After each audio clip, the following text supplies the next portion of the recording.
Though you are ever present with us, and especially this morning, we recognize and acknowledge your presence in our midst as we celebrate accomplishments and share our joys. Grant us courage and wisdom to weave together the gifts of heart, soul, and mind, that we, recognizing our common humanity, may see in no one a stranger, but only a sister or a brother in life's journey. Amen.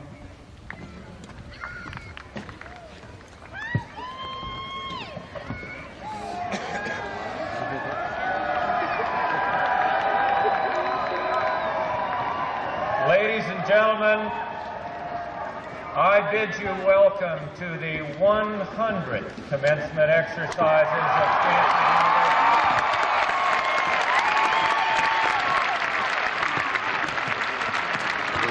Of course, this wonderful occasion primarily salutes the enthusiasm, the ability, and the dedication of the graduates. But they are always the first. They are always the first to recognize, even while receiving these congratulations, the sacrifice, the understanding, the support they have received from others. So on their behalf, I'd like to ask all of us down here to turn upward so that we can salute those who have in various ways made this day possible.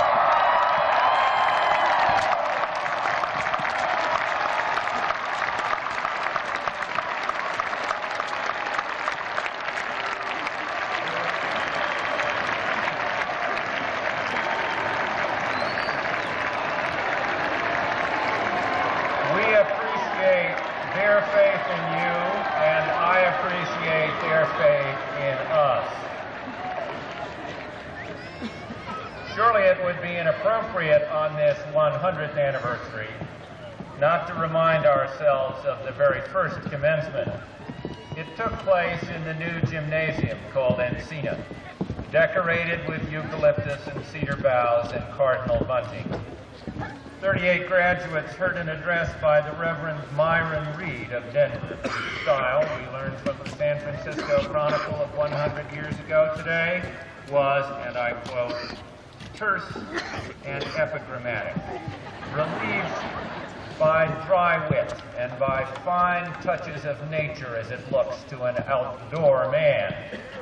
John, I trust we will do as well today. Unfortunately, I must report that the first president of Stanford, David Starr Jordan, was a little stern with his first crop. He reminded them that they had reached but the threshold of learning. Then he told them, and I quote, "Your thoughts are but as the thoughts of children, your writings but trash from the world's waste paper basket." But the promise of the future is with you, close quote. I like to think things are going a little better these days in the writing and thinking department, but some things never change. The San Francisco Call, that was before joint operating agreements, gave the following description of the graduates, and I quote again, "The 27 young men who took their degrees of Bachelors of Art were all of them handsome. And the two ladies in receipt of similar honors were bewitchingly beautiful and supremely intellectual."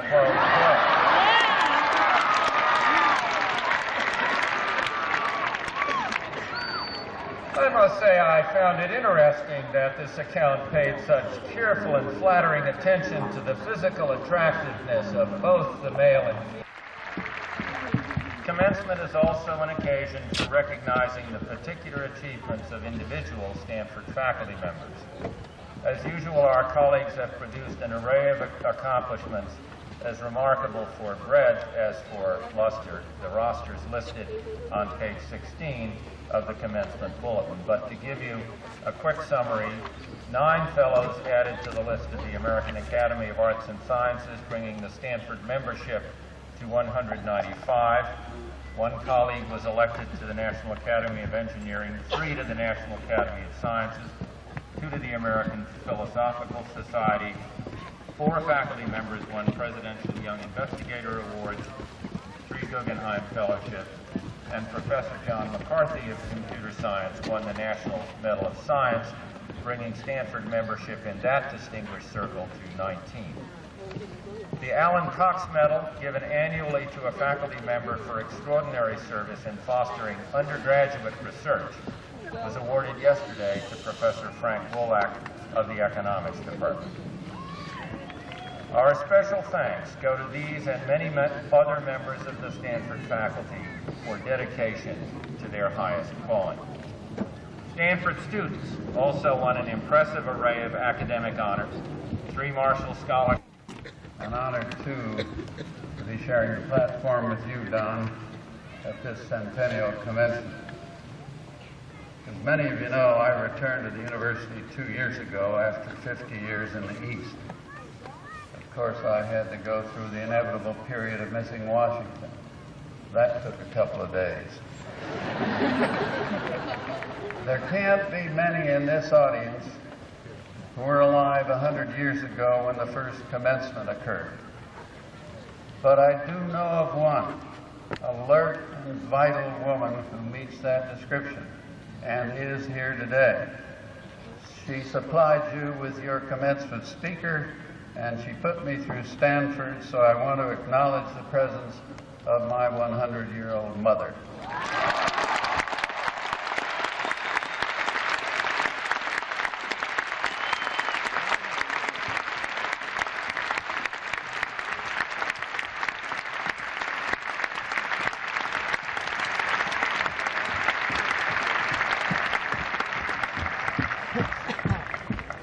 We're here to honor this year's recipients of degrees, but since it is the centennial commencement, we're also celebrating an act of faith and vision on the part of Leland and Jane Stanford.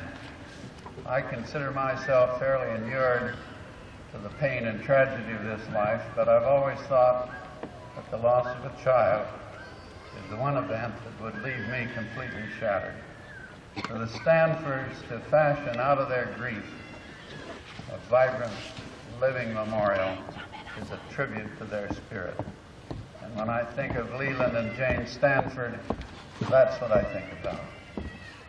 Wallace Stegner, in his remarks on Founders Day, dealt brilliantly with the historical background of this centennial occasion. I want to talk about you who are receiving degrees today. You and your lives ahead. Let's begin by assessing your present situation. I don't agree with David Starr Jordan that you are children. You do. You find that self-pity and resentment are among the most toxic of drugs. You conclude that the world loves talent but pays off on character. You discover that no matter how hard you try to please, some people in this world are not going to love you. A lesson that's at first troubling and then really quite relaxing. You learn to live along the way. You don't let the nagging pressures of life smother moments of beauty that can never be recaptured.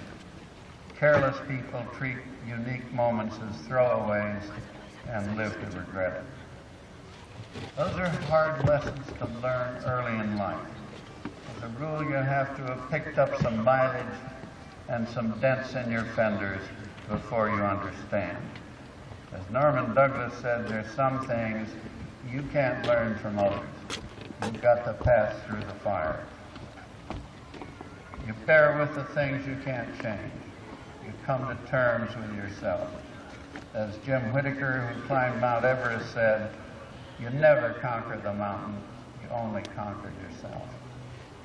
You master the arts of mutual dependence, meeting the needs of love. For these prizes and for the Lloyd W. Dinkelspiel Awards and the Cuthbertson Award, which President Kennedy will present shortly, were considered by a joint faculty, student, and staff committee ably chaired by Mason Urian, professor of physics. His committee had a difficult, though pleasant, assignment of reviewing over 100 nominations of unusually gifted candidates for these awards. He and his associates have our thanks. The Gores Awards were established by a bequest from Walter J. Gores, a Stanford alumnus of the class of 1917. Gores himself was a dedicated teacher who strove for excellence during his 30 years as a distinguished professor at the University of Michigan. GORS Awards are given in recognition of excellent teaching at the undergraduate and graduate level and defined in its broadest sense to include lecturing, discussions, tutoring, advising, and course development. Distinguished teaching is a multifold and complex art, as well as an essential cornerstone of university life. Will the following please join me at the rostrum? Professor Douglas D. Oscherhoff, Dr. Kelly M. Skeff, PhD candidate Amy E. Radomskaya,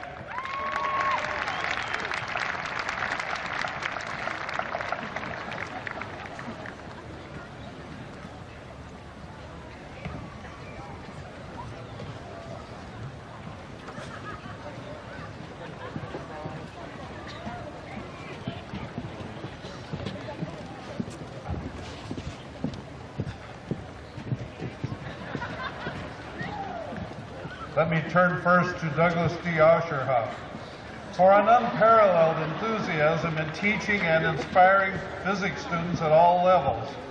For a talent that instills a sense of self-reliance, even as it cultivates a love of the subject within his students.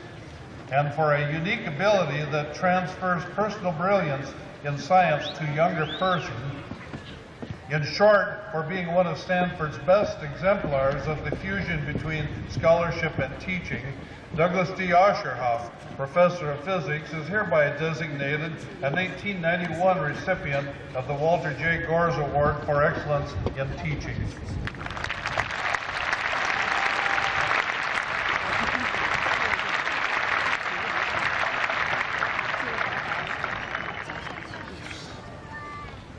Let me turn now to Dr. Skeff. For his initiative in creating a national program for the development of clinical teaching, for qualities of sensitivity, wisdom, and leadership that have directed and shaped the careers of residents and interns in the internal medicine training program, for a commitment to advancing the abilities of students and teachers alike, one that lifts the former to their highest potential and ingeniously measures the success of the latter, and for an ability to find the last kernel of humor and energy in even the most exhausted of house staff, Kelly M. Skeff, MD, PhD, Associate Professor of Medicine, is hereby designated a 1991 recipient of the Walter J. GORS Award for Excellence in Teaching.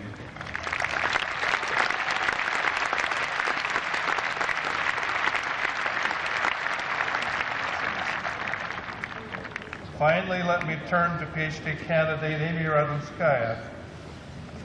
For 4 years of extraordinary, irreplaceable work in the mathematics department's undergraduate teaching program, for a supply of energy and enthusiasm that drew the admiration of colleagues and students alike, for her pioneering work in the science, engineering, and the mathematics achievement program at Stanford, and for the countless hours she spent working individually with her students until each one found the confidence needed to succeed in calculus.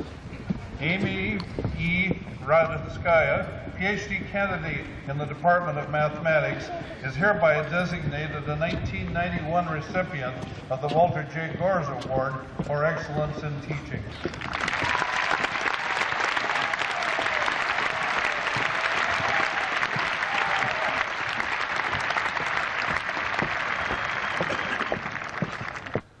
You to its responsibilities, rights, and privileges.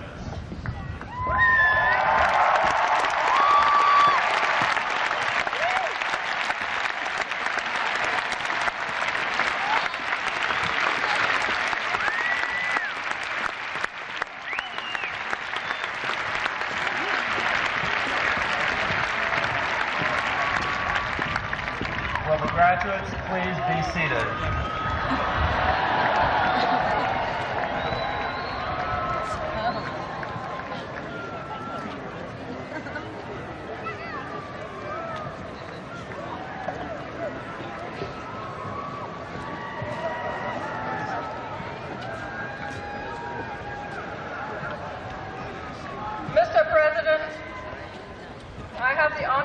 recognize all those who have completed requirements for advanced degrees. They will be presented to you by the deans of their schools.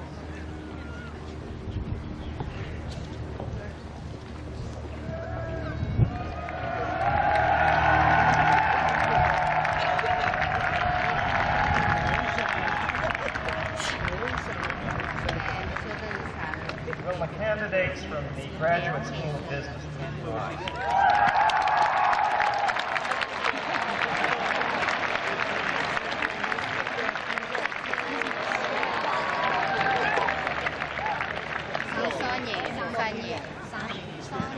Mr. President, I have the honor of presenting to you all those who have completed the requirements for the degrees of Masters of Science in Management, Master of Business Administration, and Doctor of Philosophy.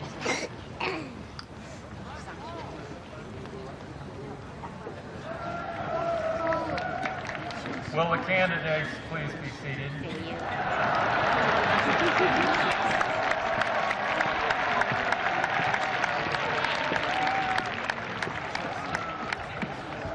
Will the candidates from the School of Earth Sciences please stand? All of them. Mr. President, I present to you those who have completed the requirements for the degrees of Masters of Science, Engineering, and Doctor of Philosophy. Will the candidates please be seated?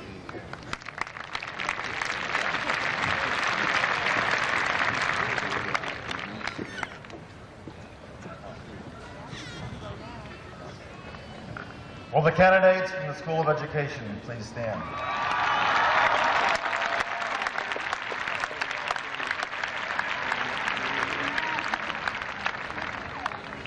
Mr. President, I present to you those who have completed the requirements for the degrees of Master of Arts, Master of Arts in Teaching, Specialist in Education, Doctor of Education, and Doctor of Philosophy.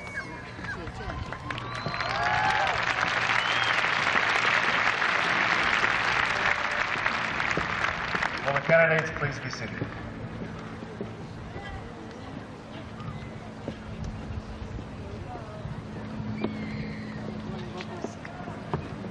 Will the candidates from the School of Engineering Centennial class please stand?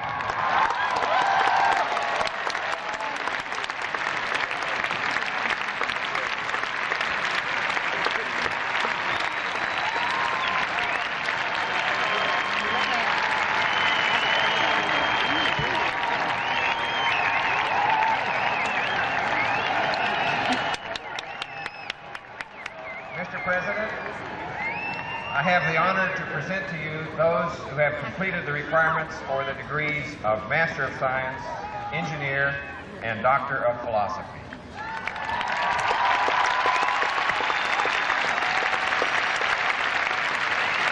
Will the candidates please be seated?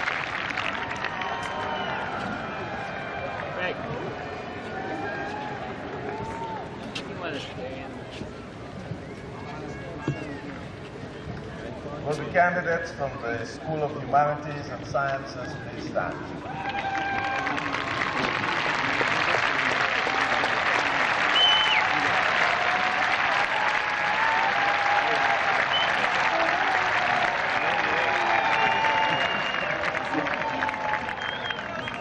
Mr. President, I present to you those who have completed the requirements for the degrees of Master of Arts, Master of Science, Master of Fine Arts, Doctor of Musical Arts, and Doctor of Philosophy. Will the candidates please be seated?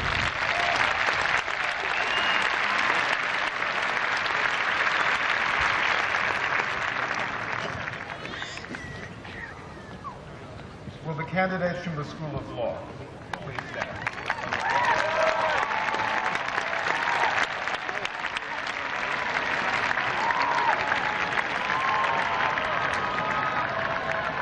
Mr. President, I present to you those who have completed the requirements for the degrees of Master of Jurisprudence, Doctor of Jurisprudence, and Master of the Sciences of Law. Will the candidates please be seated?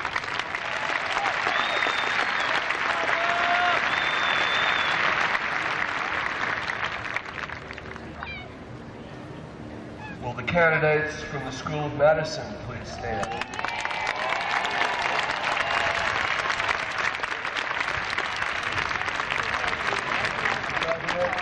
I present to you those who have completed the requirements for the degrees of Master of Arts, Master of Science, Doctor of Medicine, and Doctor of Philosophy. Will the candidates please be seated?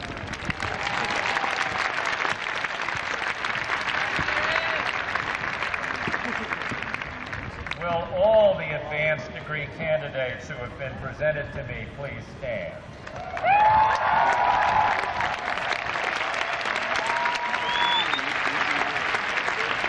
By the authority vested in me by the faculty and trustees of this university, I am happy publicly to confer upon each of you the degree for which you have completed the requirements and to admit you to its rights, responsibilities, and privileges. Will the graduates please be seated?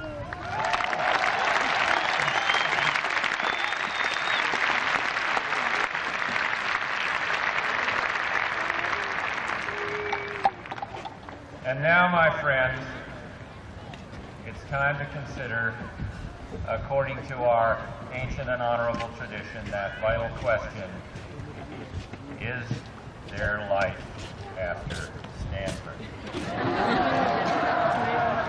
All of you, in one way or another, will have to face that question. The scholar educators among you will confront it in overheated classrooms in unfamiliar places as they struggle with the conversion from expert learner to novice teacher.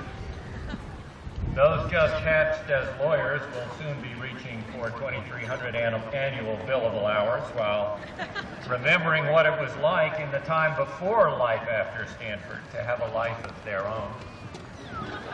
The doctors will discover that what may just now have seemed like a watershed really wasn't, and that life after Stanford is actually endless education.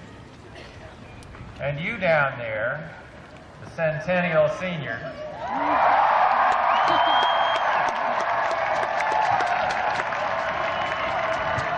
will take your various routes to the future, and you will think often of how different that future is from the way you imagined it on this day.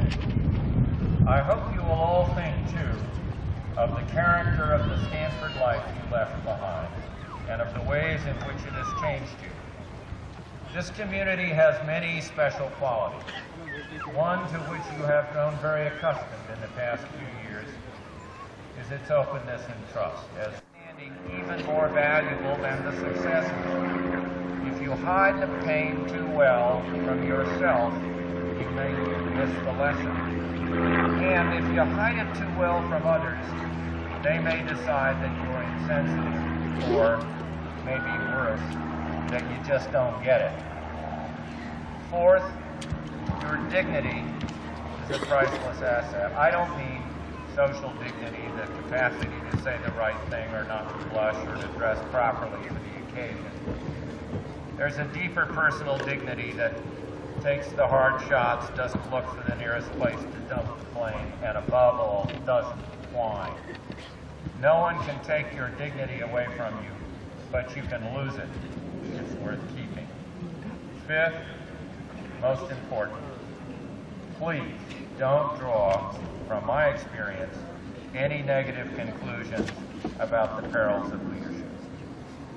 Leadership, as John Gardner has said, entails risks, but it also brings joy and satisfaction. And I want you to know, in particular, that I wouldn't consider trading, even for relief from the past several months, the extraordinary privilege I have had here for 11 years.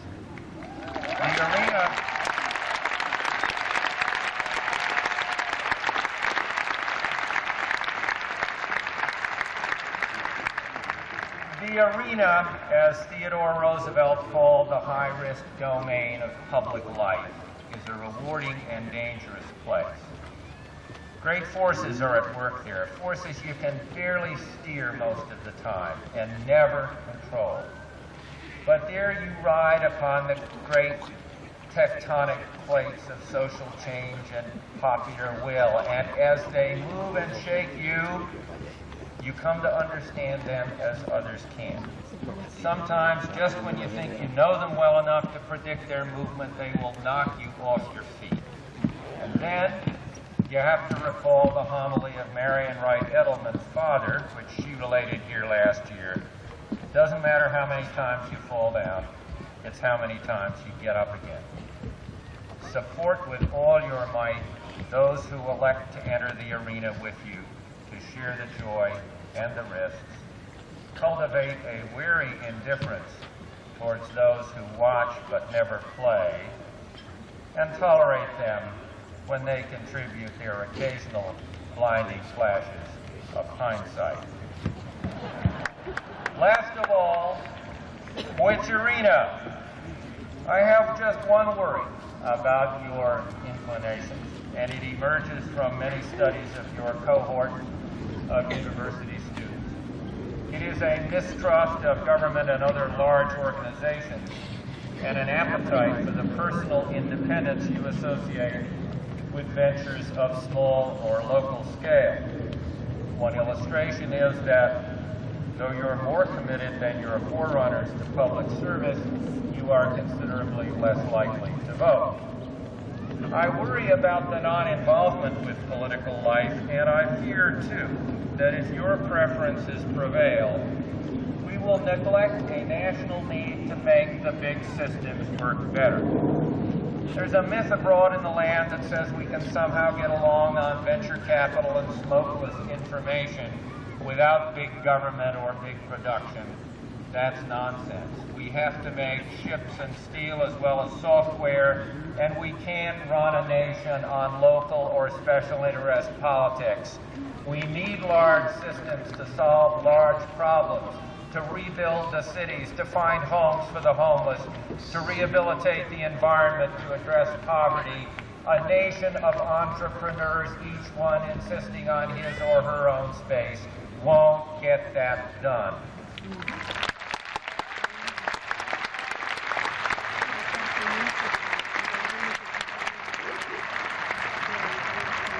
So I urge you not to shrink from the large tasks. Don't turn away from them because they're risky. Don't turn away from them because they're public. And don't turn away from them because they're large. Our society needs the grand ventures, and the grand ventures need you. Finally, I want to thank all of you for all you have meant to Stanford and to me during these past years. You and I know that this is a special place, and nothing will change that.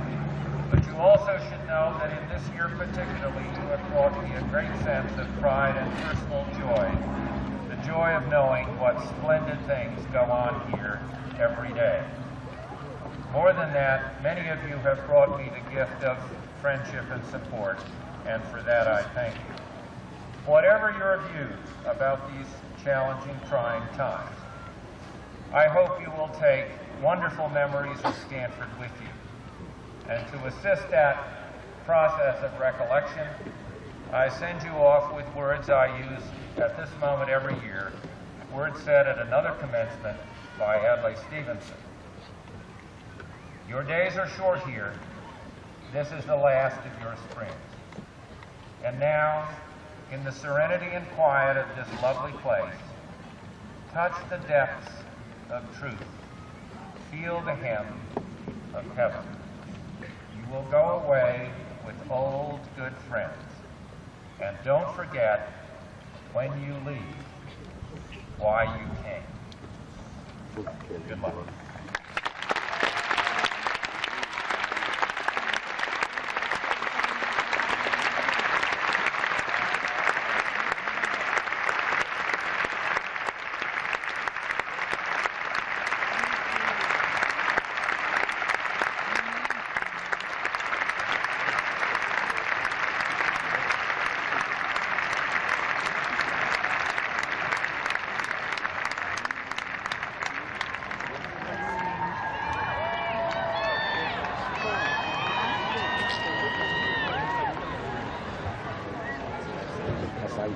Show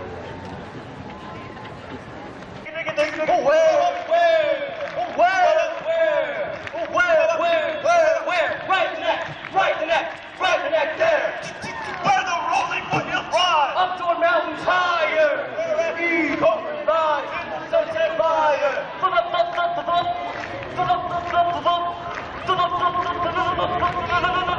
Flushing, hailing, paling. Here we raise our voices, hailing that dirty golden bear. He's losing all his hair. Out. Now he don't know what it's all about. He's skilled.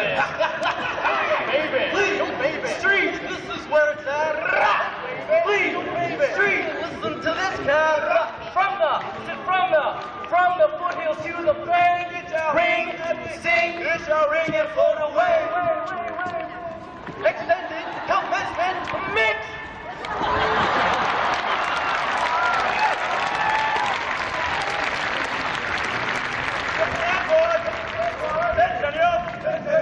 Graduate, that's you.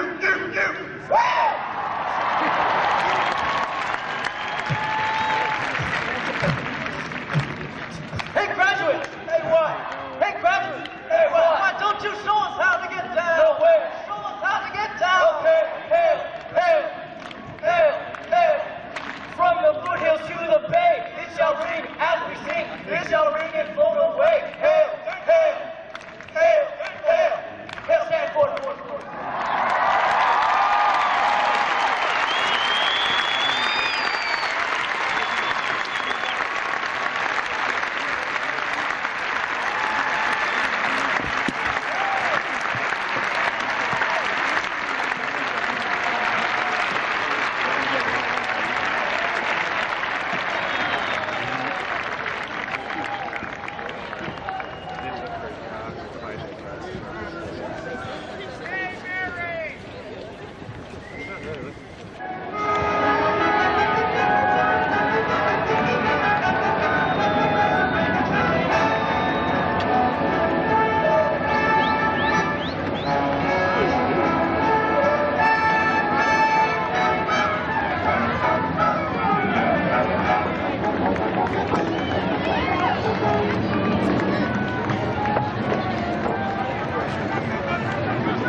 Hey Raymond, look here. Raymond? Nice man.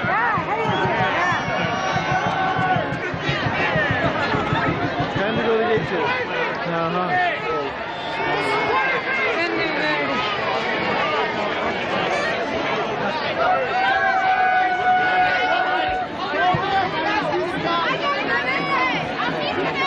she is.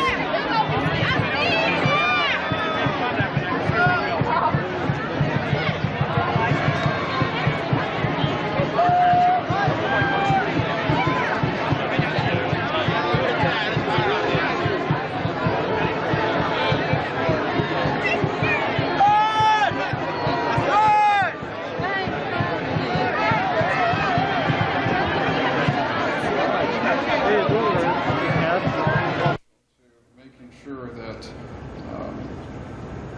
everything runs smoothly for our students, both the undergraduates and the graduates, and does a marvelous job in doing that. Now, this department at Stanford has a notorious reputation of being the most difficult engineering major here. I like to think of it as a character building process. And I'm sure that you'd all agree with me. Those, wouldn't you? Back a little bit and let the A's move up front.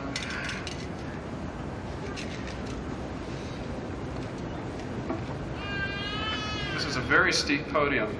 If I drop these cards, we can just all go home. So I'm going to set a few of them down here for a moment.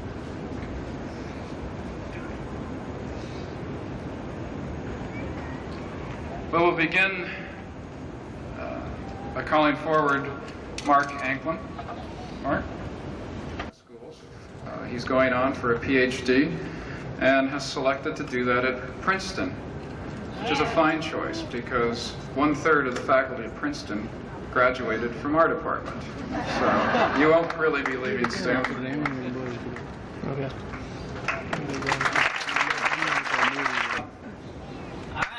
Oh, we all know him as Raman. Hey, Raman. Raman is from Hot Springs, South Dakota. It's a lovely spot. Raman has made quite a remarkable achievement in that it's not often that in engineering our folks are elected to Phi Beta Kappa, but that has happened to Raman.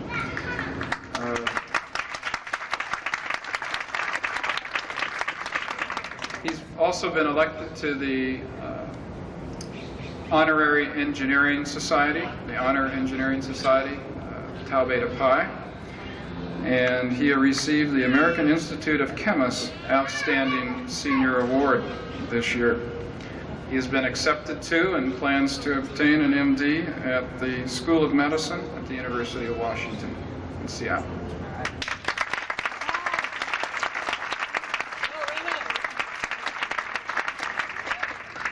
Following in his father's footsteps, I understand, he's also a physician.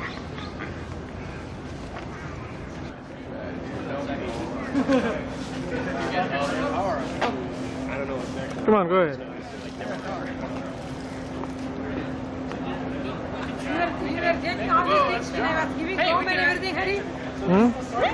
Yeah, everything is there. Is that right? Yeah. Something like that. This is the finagler.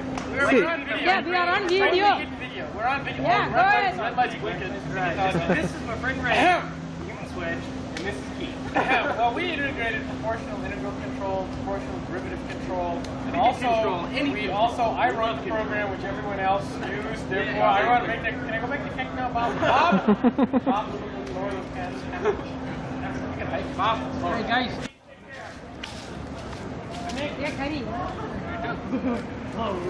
What's that? There you are. You're there.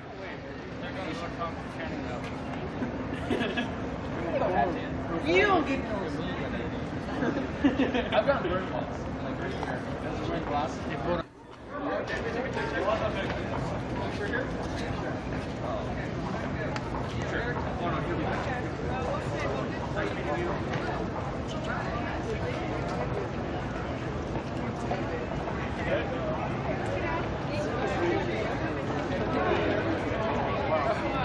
You're getting them all. You shouldn't have told us we could do this. I think they tend to be around a lot of different ales too. Is he just panning on everything?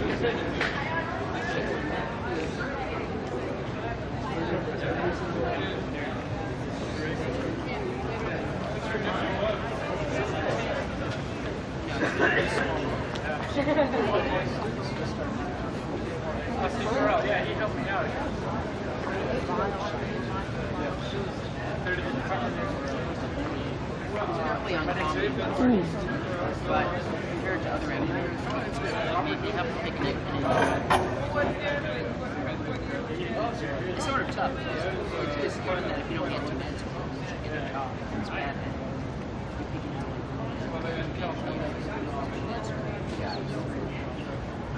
Is dat